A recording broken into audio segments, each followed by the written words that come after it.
Good morning. This is the website building workshop number 2. I'm Jim Olson, and I'm going to share my screen here so we can look at the agenda. Our main website is churchwebsites.drjimo.net, and we are here at website workshop number 2, and today is September 21st, and our agenda is here. We have that printed today. So we're going to be doing an opening prayer and welcome here in a few minutes. Maybe I'll pause the recording for that. We're going to do a little bit with Google Sites, a little bit with WordPress, tips for organizing web pages, basic structure of a web page, some work time, suggestions for removing out-of-date things from your website, and planning for updating information, very important. Talking about HTML and embedding, and finally, how to get your church on board with this. In order for the communication to work, you got to have your church on board. So I think I'm going to pause the recording here.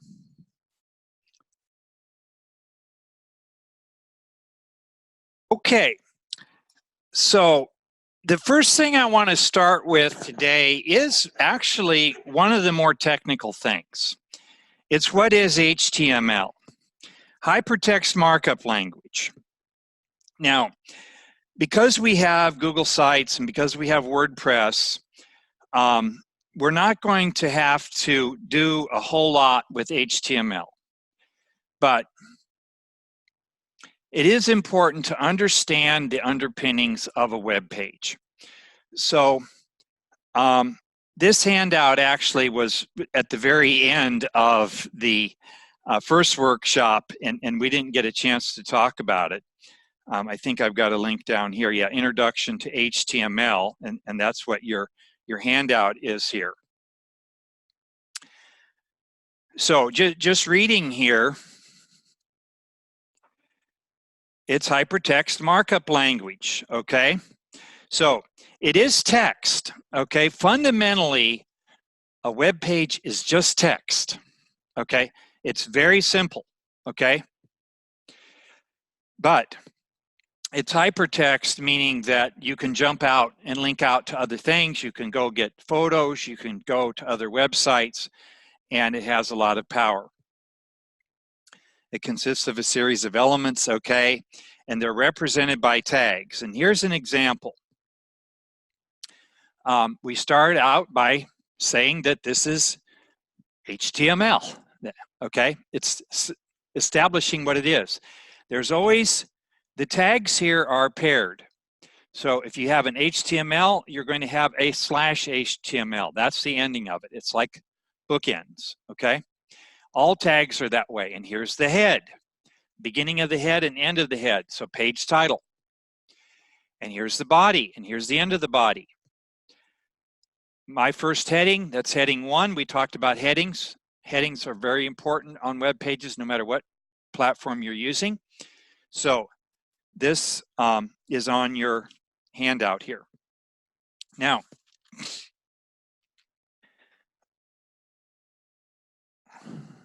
oh, interesting. Oh, I just realized that page 2 is just a blow up of the first sheet. There was no reason to photocopy 2 sheets of paper. Apologize for that. Learn something new every day. So the key here with HTML is to realize they use these pointy brackets to begin and end something, okay? And that becomes a little chunk of code, okay? So what I'd like to show as our first example today is how we might put a chunk of code, embed, okay? Important term, embed, okay? So embedding means you're going to have this chunk of code and you're going to put it on a web page, okay? And you're going to just copy and paste. So let's say we want to have a YouTube video. It might be a YouTube video that you created from one of your events or a worship service or something, or it might be something you pull from here. So let's maybe just get a music video. So somebody give me a music singer. Huh? Mandisa. How do you spell it? Okay. So let's find a Mandisa one here. Is there a particular? Do you see it there yet, or should I search for it? Okay, so right here. So this is actually, looks like Vivo, but it's on.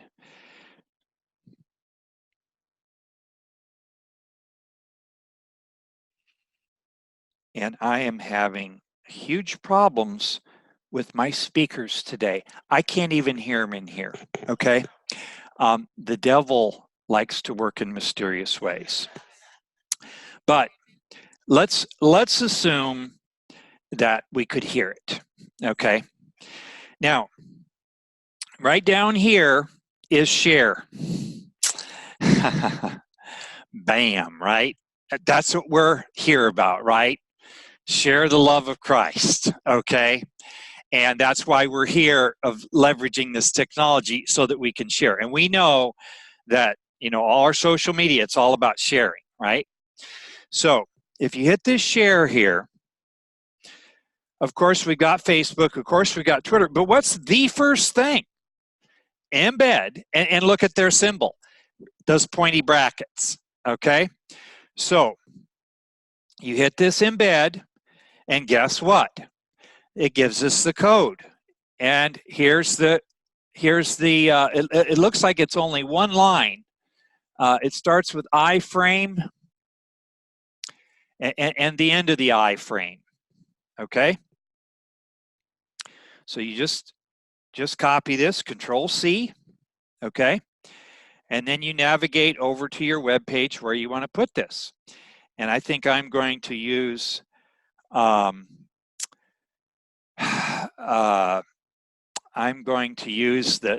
little church website we started last time. So this was Google. The way I like to get to my Google things is I start with my Gmail. You can start with any Google product, okay? Because all the Google products are linked. So I'm in my Gmail, and whenever you're in a Google product, you have what I call the waffle iron up here. This little 3x3, 9 dots, these are the Google apps, and this is where you can get to the other Google apps. And you can go to Google Sites, you can go to the Google Drive and so on, Google Calendar. I like to do it through the Google Drive. You can do it through Google Sites if you want to. And I believe we put it here in church website. Yes, and this is the little website for Google, Google site that we started last time.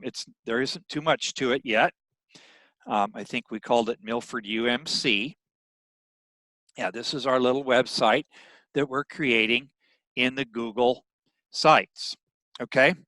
So let's say we want to make a new page. Right over here, these are the things that we can insert into a page. Here are my pages, and here are my themes.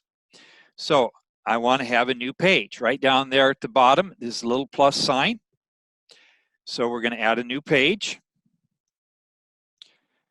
And we'll call this videos. So you have a title to your page. And it takes us to that. Now, if we come back here to insert, these are the things that we can insert into a page: a text box, images from Google Drive, and embed, okay? So it's in the top 4. So this is something you're going to be doing, and we'll show this in WordPress as well. So I'm going to just hit embed here, and you can do it by URL, or we can do it by embed code. Which one do you think we want? Embed code, very good. And so I'm just going to paste it here. I recommend not trying to type it because it's very sensitive on quotes and everything. V, they're right next to each other, the C and V. Control C and Control V. You can also probably right click and do it that way. But I cut my teeth on computers before a mouse. So I like to use the keyboard. So I hit next and it's going to give me a little sample. And it says, don't see what you expect. Actually, it looks pretty good. So I'm going to hit insert. And it did default to a size here. And I'm going to hit publish. Okay, right here is how you publish. And publish is going to save it and make it available out on the web. Down at the bottom was view. And so now I'm actually looking at it. So this is going smoothly here. My sound isn't working on my computer, but other than that, things are working nicely. So here's my home, okay? And all my pages are up here. Here's the about page. So let's see if this video works here.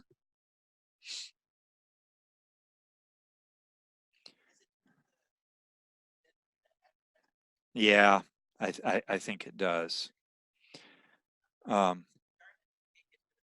that's right.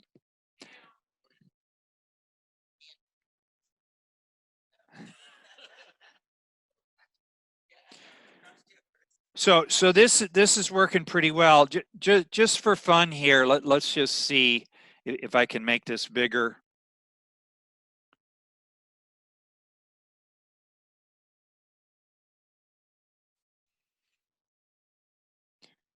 I'm not sure that I made it bigger.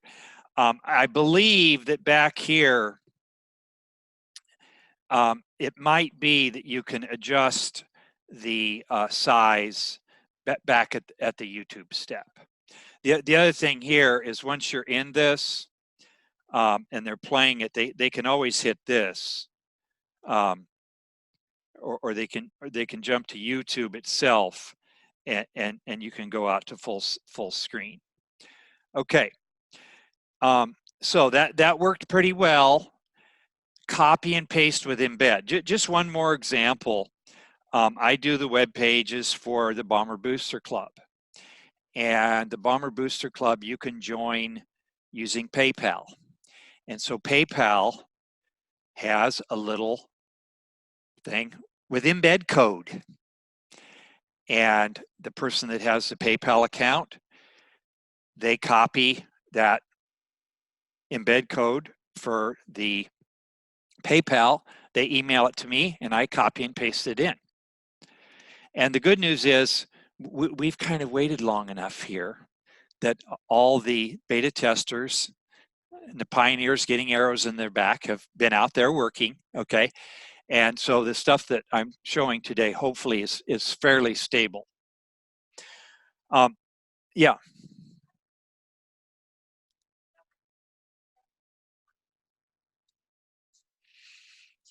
Now, are you on the WordPress? Google Drive. Okay. So I'm going to pause this here. Okay. So now I'd like to try to do the embed with the WordPress. So let's see how we get into WordPress. So WordPress.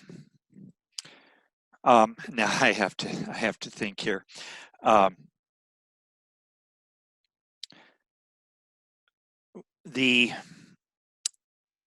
made a little sample WordPress here in the orientation and overview, and it's right here, the example church. This is WordPress, and in order to edit WordPress, the key incantation. So Audrey, in some sense, you don't have the same problem with WordPress. It's WP-admin.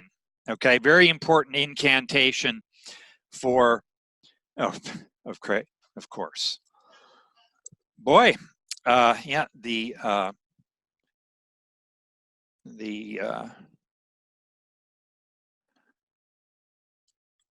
devil is working against me here. Okay, I got it. There was a pencil down there, and the pencil is for editing. So I am editing now, except this isn't WordPress. I'm struggling here a little bit. This is still Google. Yeah, that's right. So you see this on the right hand side. That's Google. Okay.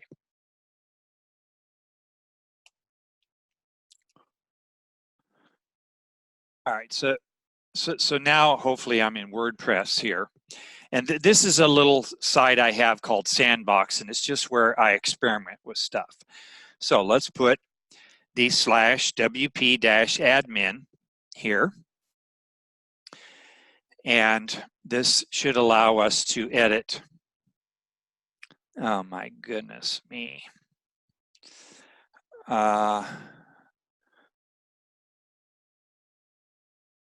Hopefully it remembers my password. Okay, so here is the WordPress dashboard. And did the other, okay. Yeah, so we just realized that the browser might not work, certain browsers might not work on Google. So you can do visit site. Visit site allows you to look at the site and you can navigate to a page. Just kind of the normal navigation method here. And this is a sample page here. And then when you're ready to edit that page, one way to edit is to just hit edit page. So I want to see if I can put the video, the Mandisa video, at the bottom of this page. And so this uses blocks. And so I'm going to hit this plus to add a block. And of course, I don't need that blocking my view. Let's see if embed is a choice here. Here's embeds. Let's see what this is. Embed, okay, that's good. Okay, and then we're gonna hopefully that's going to be the embed. So I need to go get the code again. So I'm back here at YouTube. Go to share. Go to embed. Copy this.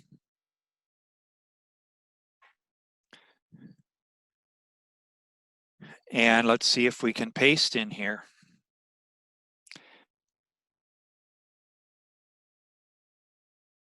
Oh, okay, this particular one. Yeah. Thank you, Deb, for saying it. It's good to see the professor struggle a little bit. Apparently, it's looking for a URL. A URL is an address. I want something that I can put in embed code. So I'm gonna get rid of this here with the remove the block, and let's just go with. I'm just going to go with. Is there a? Where's my classic?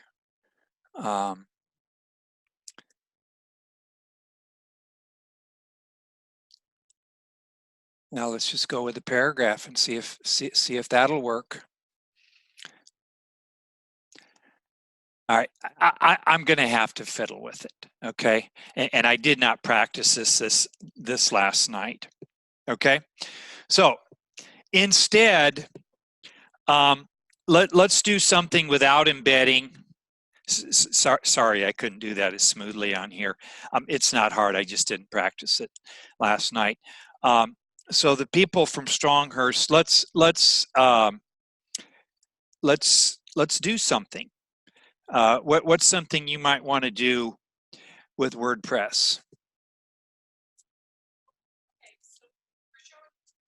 Yeah.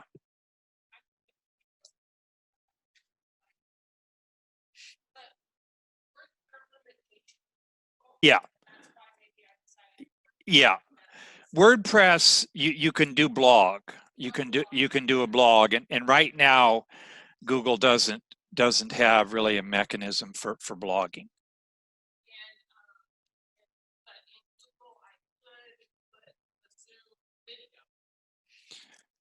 Well, you can do the Zoom video on either. Yeah. Yeah. Actually, you can have a mixed strategy. Okay. Um, for the actual site, maybe use WordPress, but for some of the information, use Google Docs. In fact, let me show you our church with our youth group. Um,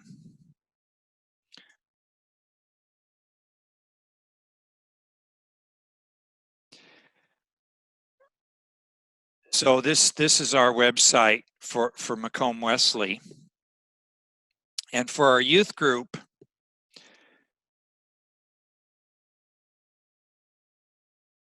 the way we have our schedule is a Google Doc, okay, and it's behind this button. So we don't really update the web page. We update the Google Doc, and that's easy because anybody, that's not true, but any of the leaders can update the Google Doc. They just have to have permission to do the Google Doc. They don't have to know anything about the web page. So we made a little button here, and here's the Google Doc. Okay, so when we change the time on well, right now these times are to be determined because we don't know when we're going to do it. But once that gets changed, we type it in and it's instantaneously changed. Just one more example. If you go to our About page, we're doing the same thing with our permission slips and our Google Forms and policies and stuff like that. So behind each of these buttons is a Google Doc. So we're not using the Google Sites, but we're using the Google Docs.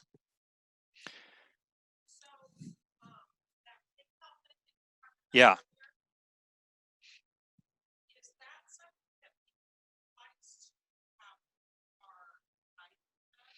Probably. I don't personally use PayPal much. And in the case with the Bomber Booster Club, somebody else does it and sends me the embed code. But PayPal's another thing that's been around a long time, very stable. Other people have worked out the bugs. So some people, we have online giving through our church website, and some people prefer to do that because they don't like to write checks and have to get it in the envelope and get it in the plate and stuff like that.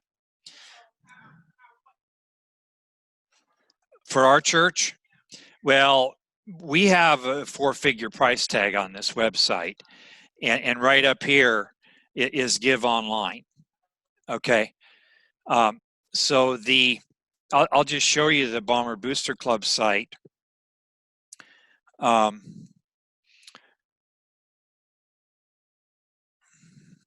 this is WordPress, and so let me see if I can do this /wp-admin.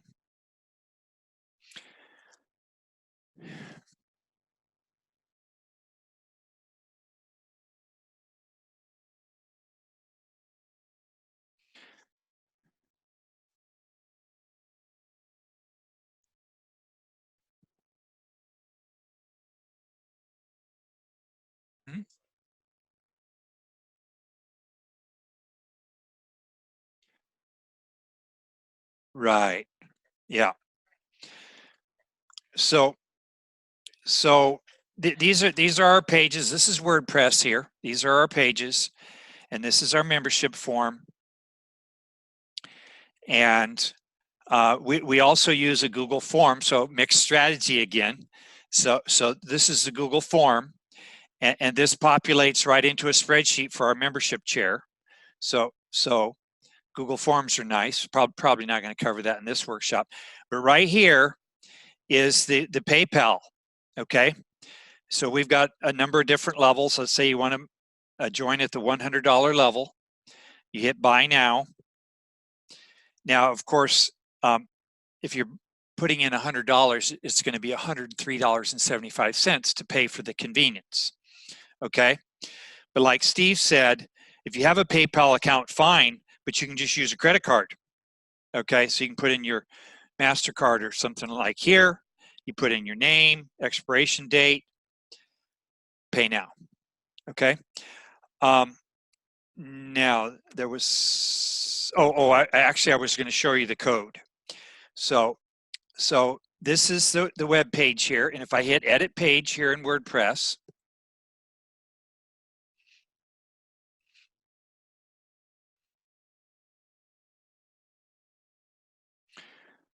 this is the page, and these are the blocks, right?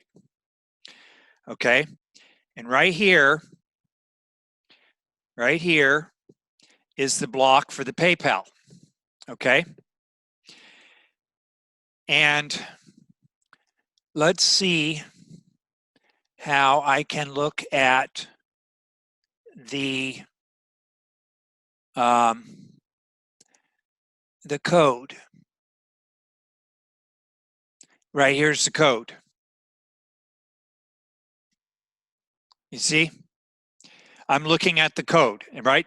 We're used to these pointy brackets, pointy brackets, pointy brackets, pointy brackets.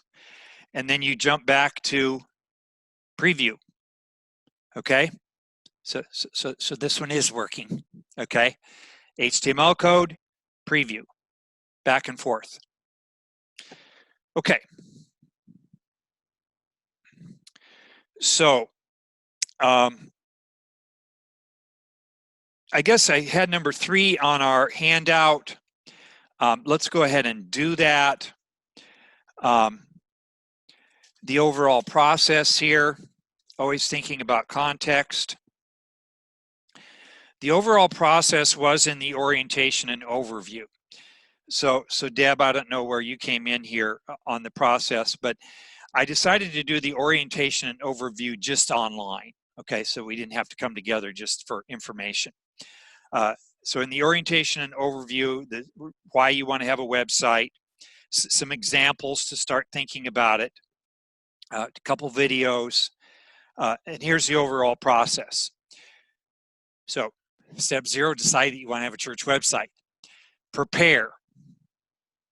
What's going to be your initial purpose? What's going to be your initial scope? Identify your team, and you need a minimum of 2 people. Now, if you have 12 people in your church, it might be 1, but always nice to have teamwork. A webmaster and a communication coordinator, and there's more details on those 2 roles right down here on the 2 people on your team. One person that's a little bit more techie, and one person that knows more people in the church. Collect basic information that you're going to put on the site. So that's preparation. Decide which platform you're going to use. We're mainly looking at Google Sites and WordPress. Make the website, and then number 4, publicize your website to your church. Show how to use it. Train people to send information for the website. Use social media to funnel traffic to the website. In fact, that's the last thing on our agenda today, is how to get your church on board.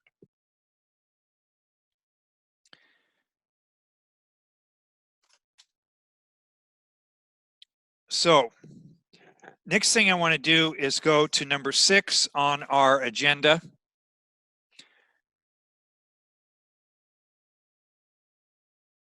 And so let's get over to our agenda. We are at workshop 2, and the agenda is here.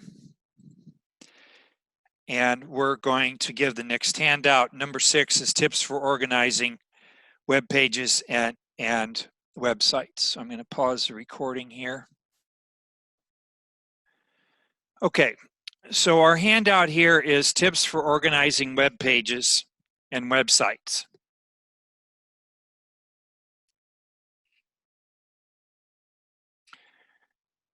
Number one, establish pages and keep the same URL, the same address. If you change the URL, make a new page, then links to the original page don't work.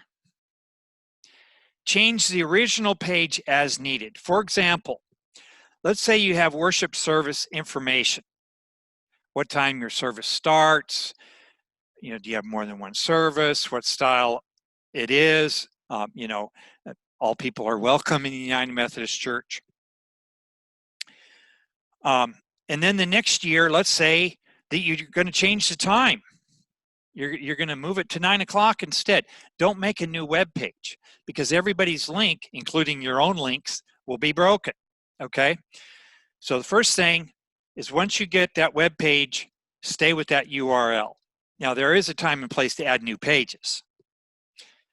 Stop me at any point if there are questions. Number two, remember the general rule below for key information and links to the key information. So this is going to be one of my big points today. I went to a lot of trouble to put a box around this. One of my main points today. General rule, it's better to have the key information, for example, day, time, place, in one place on one web page and multiple links to that page than to have the key information repeated in multiple places on multiple pages. Okay, I'm getting some head nods already. If you have the date and time and place littered all over your website, and then it changes, you got to go to all those places and change all those things, okay? And we don't have time for that, okay? So you talk about, let's take another example other than the service times. So let's say, Bible study. Okay, that's right. The women's Bible study, let's say. Good example. Okay. Date, time, and place. That's going to be on a web page. Kind of the main page for the women's Bible study.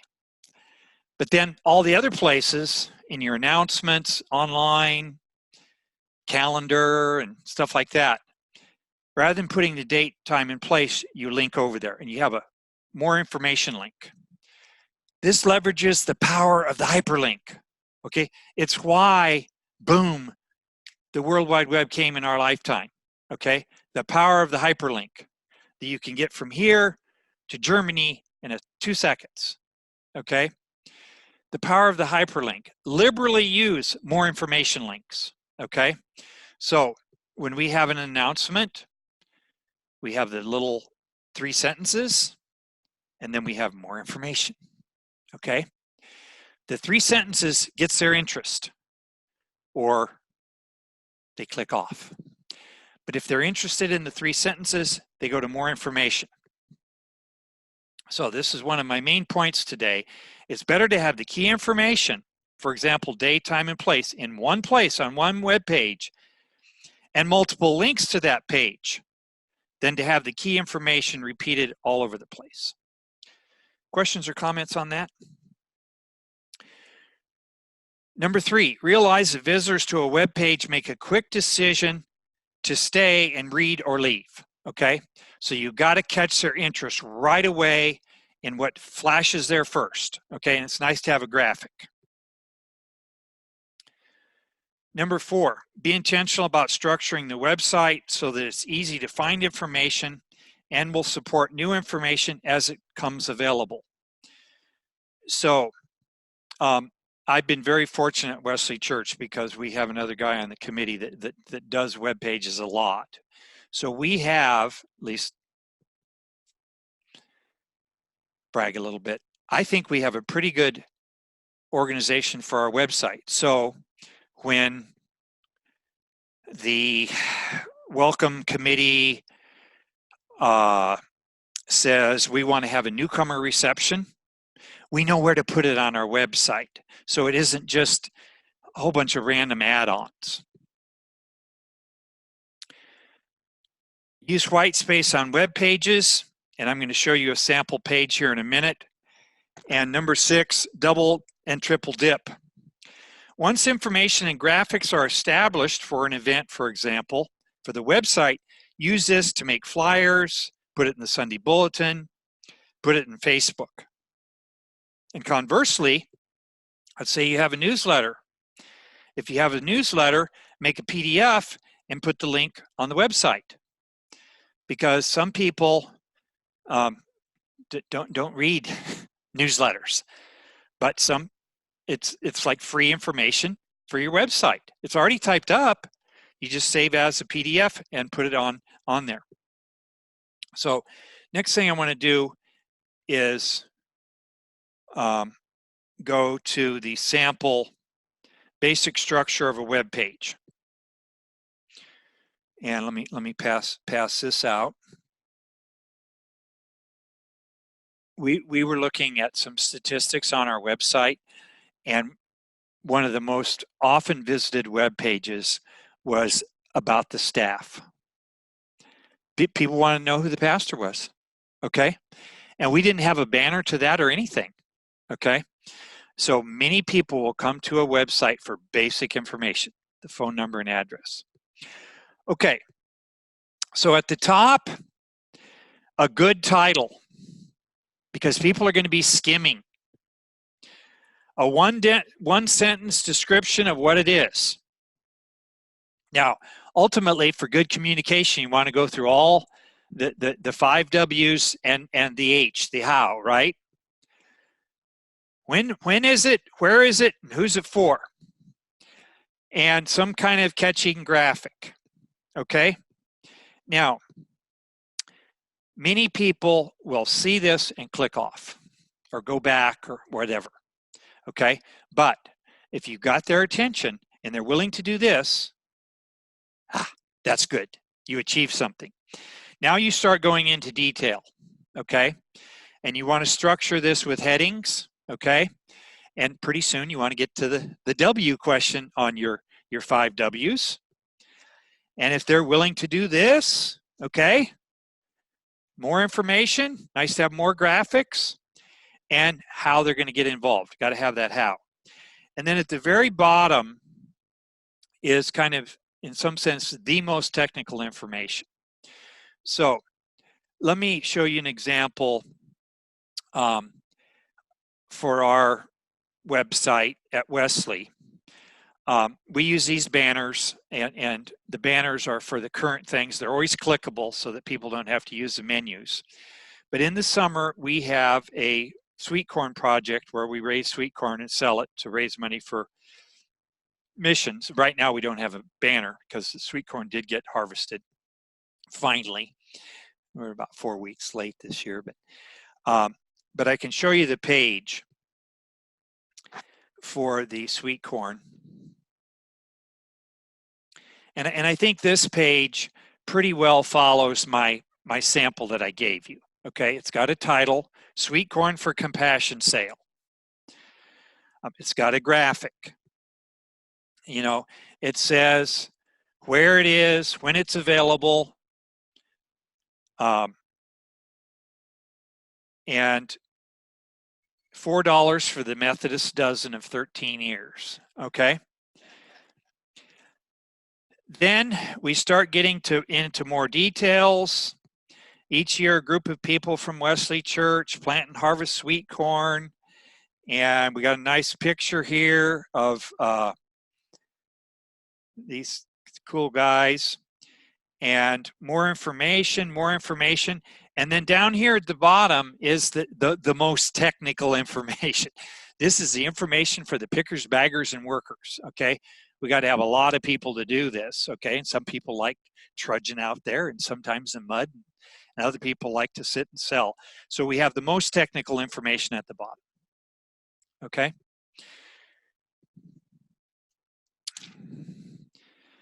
Questions or comments on tips for organizing web pages or the sample page?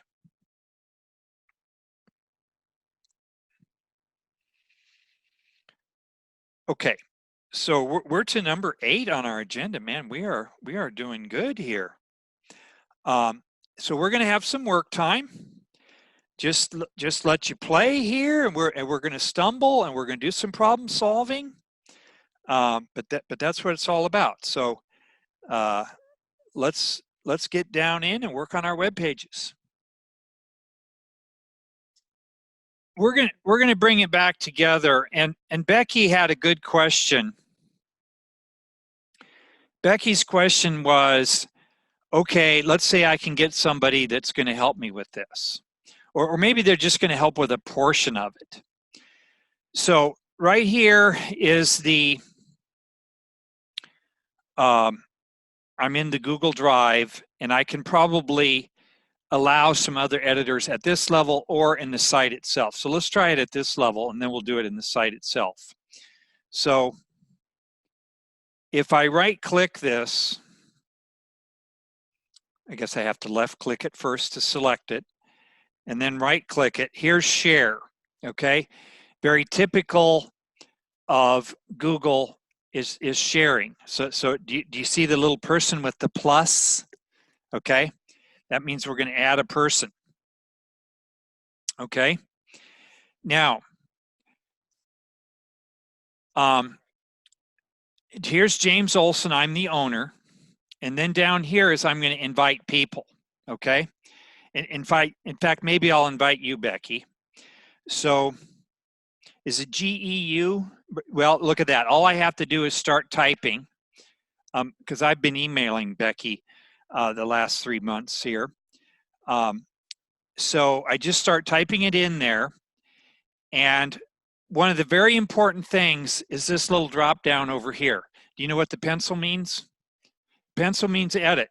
So I'm going to be giving rights to Becky to edit. But this would only give rights to view it. But I am going to give her rights to edit it.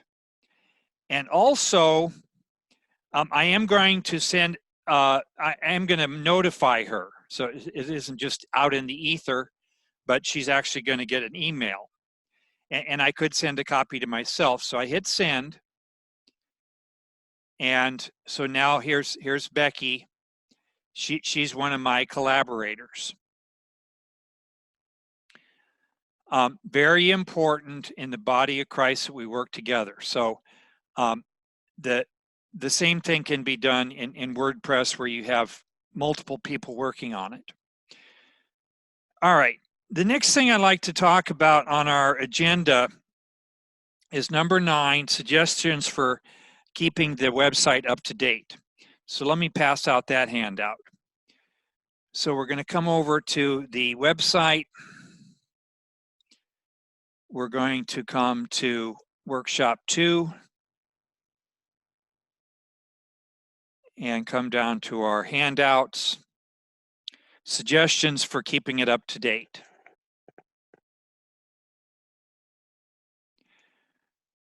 Okay, so there's kind of 2 things, and I've underlined them in the title.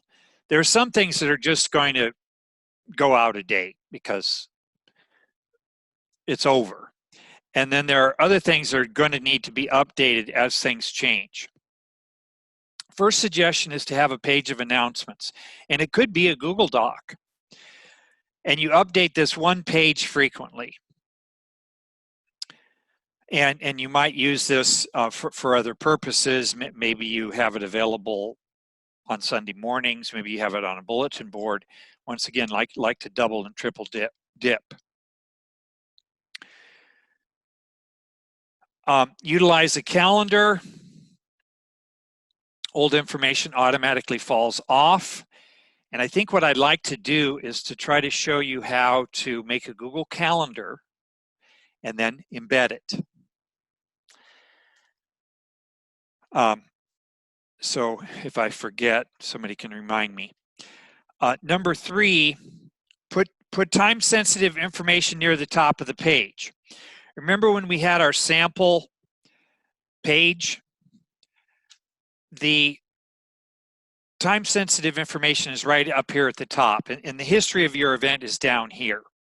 So it's right up here at the top, and it's obvious. And so when you know to edit it, you're going to be editing the top.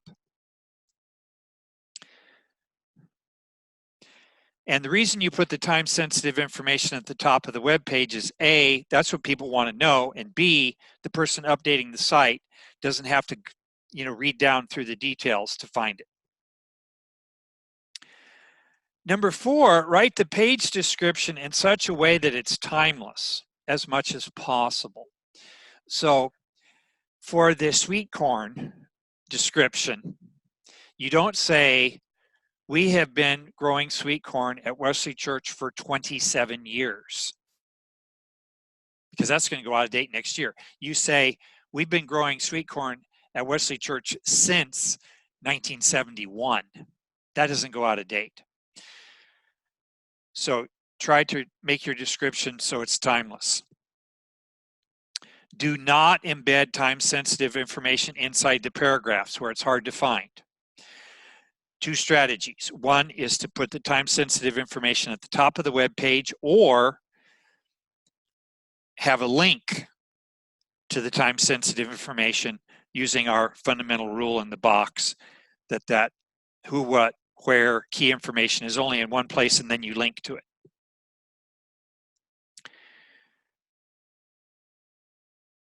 Number 5, use a timer if you have it.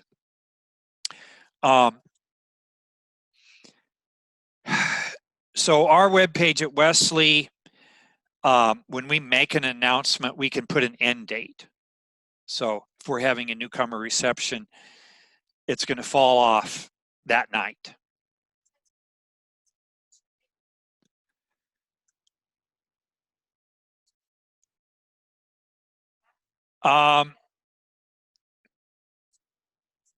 Yeah, you'd have to add it. Now, this is one advantage, kind of one advantage of the blog feature that you have in WordPress, because the blog kind of acts like Facebook, that the current stuff is at the top and then the older stuff is just at the bottom. So the older stuff kind of naturally goes away that way. And so you kind of have a timer without really having a timer.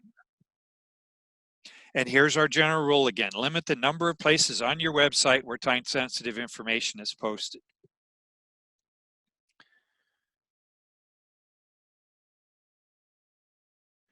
Okay, so now what I'd like to do next is see if I can make the calendar from scratch and embed it, okay? And I practice this a little bit, but not a lot. So here we are. I'm in Google. I'm logged in as myself. And you can have multiple calendars, okay?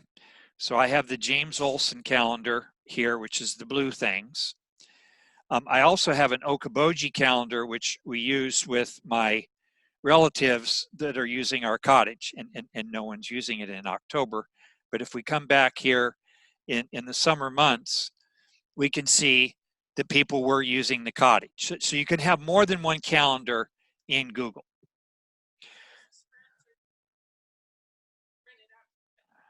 Right now, yeah, actually, yeah, asking for a friend.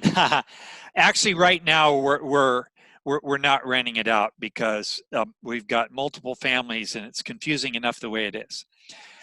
And none of us live in Iowa. Yeah, yeah. Okay, so add other calendars. Create new calendar. And I'm going to make this for the example church. Example church calendar. And actually,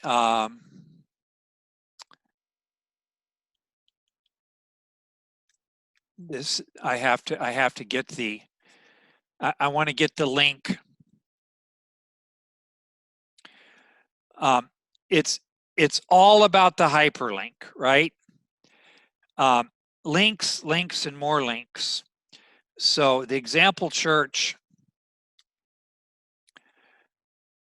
use your URL liberally. So even in the description of the calendar, I'm going to put the URL.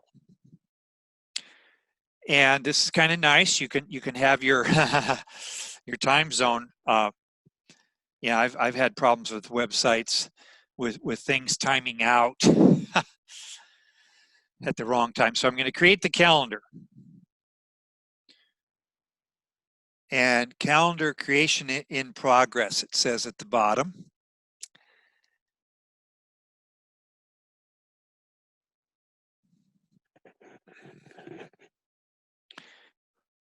And I'm going to pass out another handout while we're waiting here. I think we have it here. And this looks like the little, how do I actually get into it and look at the calendar itself? Okay, maybe get out of settings. Yeah, okay, I think actually we got it twice here. All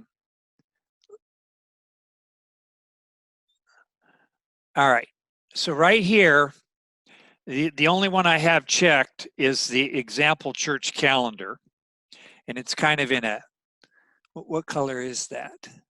Reddish. Okay, so let's put in worship here, and we're going to add a time. Let's go 8:30 a.m. I'm going to save that.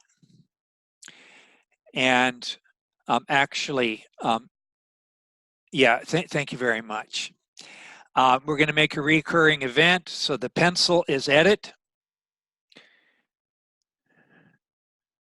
And let's see here. Right now it does not repeat, but I want it to repeat.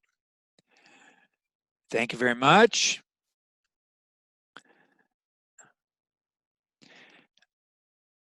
Okay, so there it is. And just so we have one example here, let's make one here.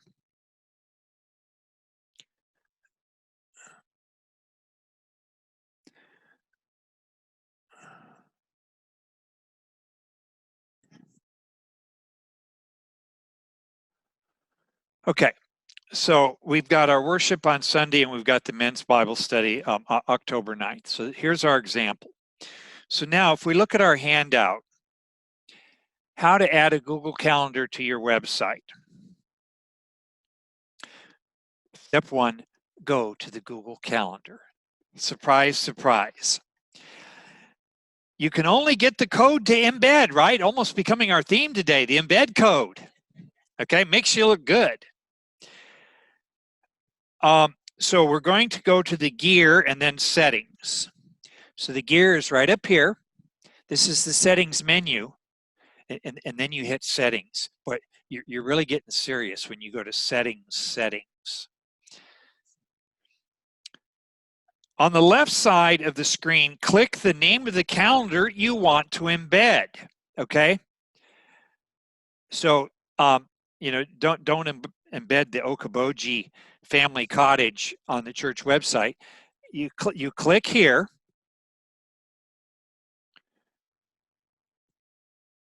I hope I did that right. Number 4 on our handout, in the integrate calendar section, okay, good. This is working out so far, so good. In the integrate calendar section, copy the iframe code displayed. So I click right here. And where is it? Okay, right here is the embed code. And it's got the pointy brackets again. So we're going to click the embed code, copy, Control C. And it says right there, use this code to embed this calendar in a web page. Yeah, that's right. Yeah, thank goodness. Okay, now apparently you could customize here, you know, if you want to change the size or something like that. I'm not going to do that yet. So now we're going to come over to the web page. And actually, let's see, do I have a calendar on here now? I have a calendar on here now, but I'm going to kill that. I'm going to put that in the trash. Okay, so this is the calendar page. So you would make a new page that's calendar, and down here in your blocks, down here in my blocks, what do I want to use here? Embed. And you can either embed URLs or embed code. Paste that there. Hit next. Gives a little preview. Looks like there is some editing here, which we might try. One thing Steve mentioned that I'll share for everybody, even though you're not going to be typing the embed code, sometimes you can look in there and you can see where the width and the height are in pixels. And so you can maybe go in and change a couple of the numbers. So you can do that. Now, when you're resizing something, be careful resizing pictures, right? If you just pull it to the right, the person gets too chubby or extra tall, right? So it's best to pull from the corner, and it's also best to hold shift at the same time, because that's going to do it proportionally so that the person isn't going to be stretched out. Actually, that doesn't quite look correct to me. I'm going to go ahead and publish it just to see how it works.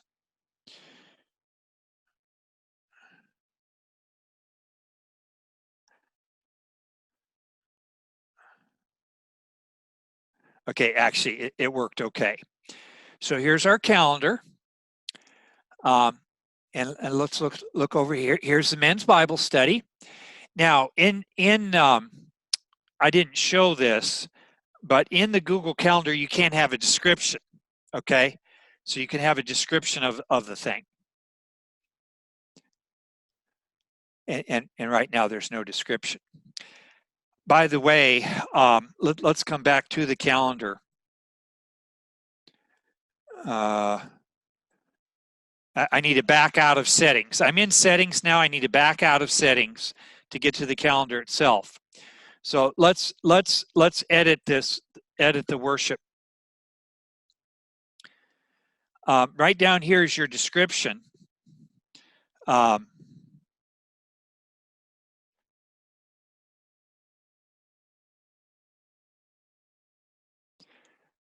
Okay, liberally use your website. So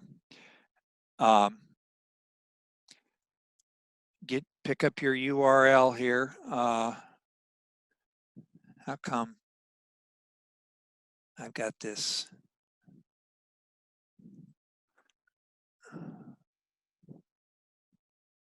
There we are. Copy that with Control C and paste it right down here in your description. Now, to make it a live link, it might automatically become a live link, but here's the link. This means link. This means hyperlink. This is our strength of the web, is for the hyperlink. So if you highlight this and hit link, hover on it, it tells you, and there it is. Okay. So now it's a live link. So I'm going to save that. And look here, this is a reoccurring event. This event, this and all following events, or all events, even back in time. So most of the time I would use this, but for today, I think I'll use that. And then you test it, of course. We always test. So might have to refresh.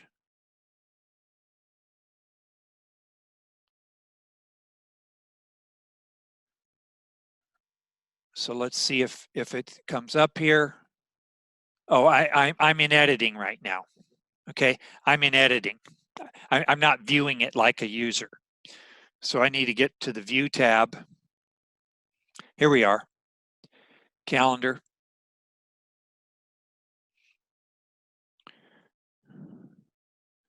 If I click on that, yeah, here it is. Look at here. It takes you to the website. Okay, now I was in the website, took you to the website, but you see my point.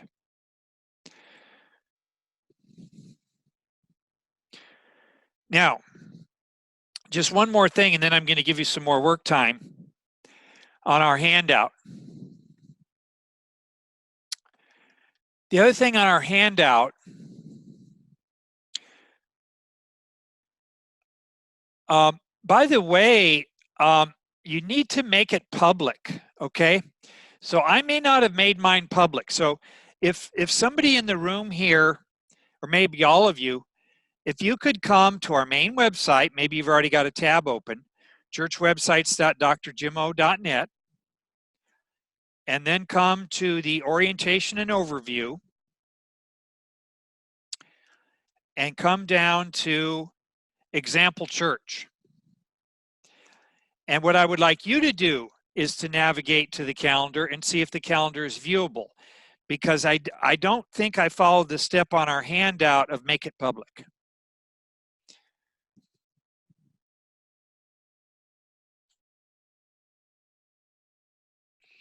Yes, that's right. Good, that didn't work. So so what I need to do here is I need to continue on my list.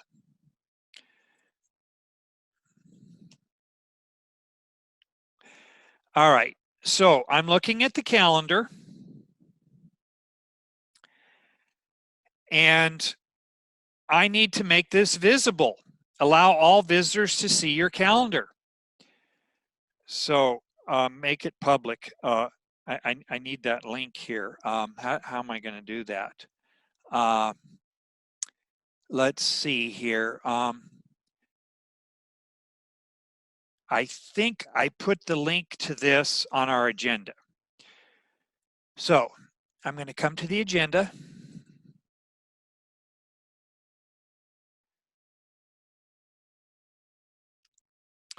For Website Workshop 2. And I'm going to come to our agenda. And I think I put the link to this document here. Add a Google Calendar to your website. And now I can follow this link to make it public.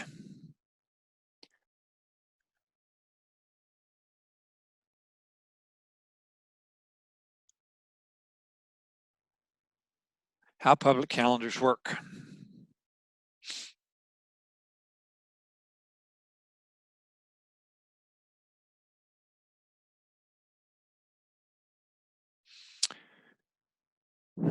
Share your calendar publicly. So we're going to go to settings, access permissions. I need to go to access permissions. So I'm going to come back to my calendar. I'm in my correct calendar. I come to the settings.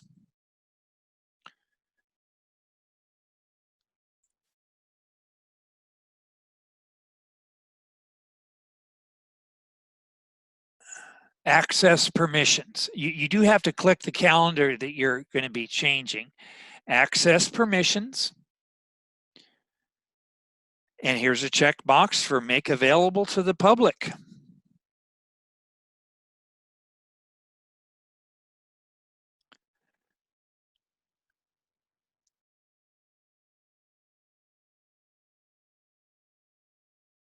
And let's see, is there a save?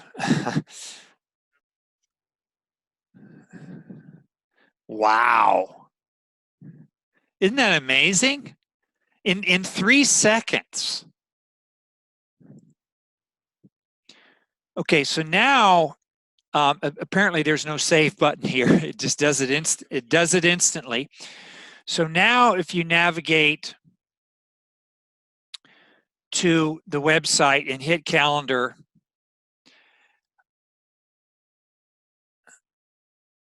hopefully the church calendar should show up here for the example church, and you come over to October 9th and you should see the men's Bible study. Now, the other thing on our handout, more good stuff on the handout. Let site visitors save a calendar event. You can add a Google Calendar button to your website so visitors can quickly save your event to their own Google Calendar. Aha! So they can put the men's Bible study on their calendar so that they're getting the little ding, ding, ding.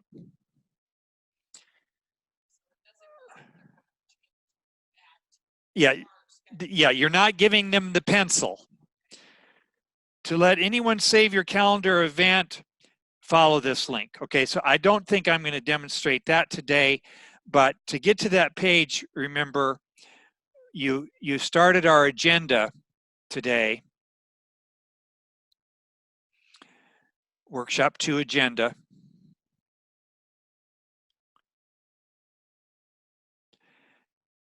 And I have the link down here for adding Google Calendar.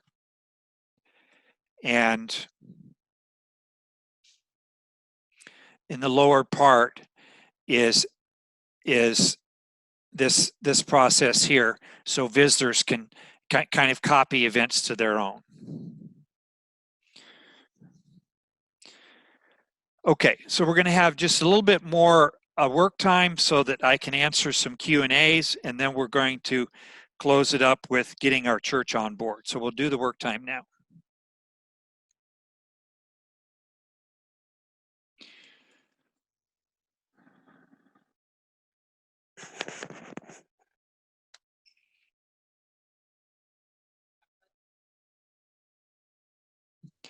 All right, so we're here in the home stretch, and we're down to our last handout, how to get your church on board.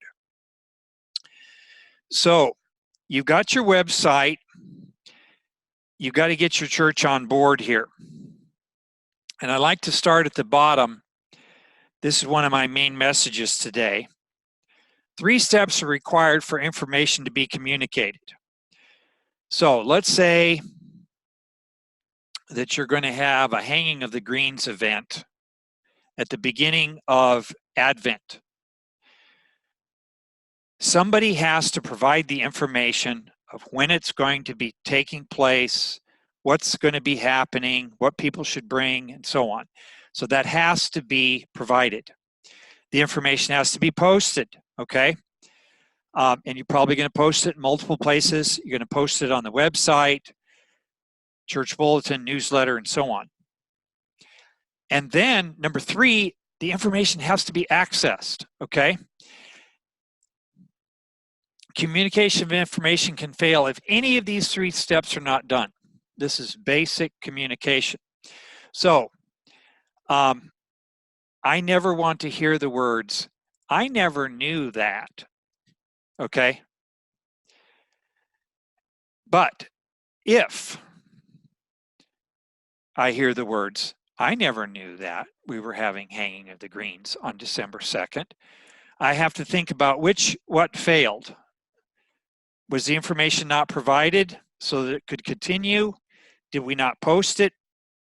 Or did the person not know to look on the website? And that's what my handout is about here. It could be that the information had been posted on the website, but the information wasn't accessed because people didn't know about the website. So, running through these then. Use your church web address frequently. So you put it in the Sunday bulletin, put it at the bottom of your flyers. Like we said, put it in, maybe even in your calendar descriptions, okay? You have a Facebook, that's right. Explain to your congregation your vision for your website. Explain how the website can be used. Maybe even have a plan for getting information out about the website, because this is going to be a new mindset. Show, talk about, and demonstrate the websites. Maybe have a little did you know, 2 sentences each Sunday morning. Bring it up at Ad Council. It needs to become part of the mentality that this is how we're going to be communicating. Number 4, get members to provide information. This first red arrow, right? If they don't provide you the information, because, you know, you have a social concerns team, for example, they have a great committee meeting. They all have a lot of concern themselves. That's why the Lord put them on that committee. They had all these great ideas, but they don't tell anybody, okay? So get members to provide information. Communication is an all-church endeavor. Make it clear how information can be channeled to the webmaster. Get Wi-Fi in your church. Maybe I'll say one more thing here about what we do at Wesley Church, and we are a pretty big church, and you know, we've got multiple people working on our website, and we have a communications team. And we meet every other month. We have one meeting a year in February on communications with as many people as we can get at a time. So we want somebody from the women's groups and the men's groups and the Sunday school classes and the staff members. It's on one Wednesday in February. So when they have their first meeting of the year in January, they're supposed to appoint somebody to go to the communications liaisons meeting in February. And then in February, we have this meeting. We talk about the website. We talk about some new initiatives. This year, we talked about Google Drive, and boy, howdy, we're using Google Drive. I'm surprised at how easily it's been used so far. Q&A, okay? And we listen to our members of our church. Could you put this on the web page? Okay, and then we go back to the communications team and do that. One meeting a year where we're talking about communication. And I've been pretty happy at our church. They're pretty good. I mean, we're already starting to think about Advent and all of our different events and when our Christmas Eve services are going to be, so that we can have the information for step 1, so that we can post the information, double and triple dip, and then the information is accessed. So I think I'm going to, well, maybe I'll open it up for questions before I stop the recording. Are there any pressing questions? Yeah.